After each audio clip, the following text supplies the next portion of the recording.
Welcome officers. ஏற்கனவே add one அவுட்டுக்கான ஒரு video போட்டிருக்கோம். இது செகண்ட் வீடியோவில் எல்லாமே பேசிக்கான சம் தாங்க. முதல்ல எடுத்தோடனே நம்ம டஃப்பாக பார்க்க தேவையில்ல. முதல்ல இதை புரிஞ்சுக்கிட்டாலே நம்மளுக்கு ஈஸியாக இருக்கும். ரீசனிங் ரொம்ப கஷ்டம்லாம் கிடையாது. நம்ம கொஞ்சம் யோசிச்சா ஈஸியாக ஆன்சரை கண்டுபிடிச்சிடலாம். இப்போ இதில் எது ஆட் ஒன் அவுட்டுன்னு கேட்குறாங்க. இப்போ இப்படி இருக்குது. இதை நம்ம கொஞ்சம் ஸ்ப்ளிட் பண்ணி எழுதி பார்க்கலாம். எப்படி எழுதலான்னு பாருங்கள். இப்போ 4 2s are 8 இப்போ 20 எப்படி எழுதலாம்? நீங்கள் எப்படி வேணால் எழுதலாம். சரி, ஓகே. 5 4s are 20ன்னு எழுதிக்கோங்க. இப்போ இங்கே இருக்கிறதுலாம் பாருங்கள், ஒரு பர்ஃபெக்ட் ஸ்கொயர் நம்பர் மாதிரி இருக்கு இல்லையா? அதை எப்படி இப்போ டிவைட் பண்ணலாம்? இப்போ பாருங்கள், 5 2s are 10.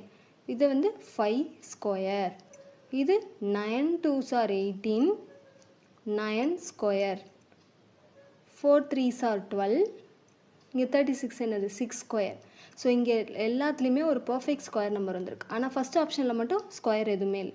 ஸோ இதில் ஆட் ஒன் அவுட் எதுனா 8:20. இப்போ இது உங்களுக்கான சம். இதில் ஆட் ஒன் அவுட் எதுன்றத கமெண்ட்டில் சொல்லுங்கள்.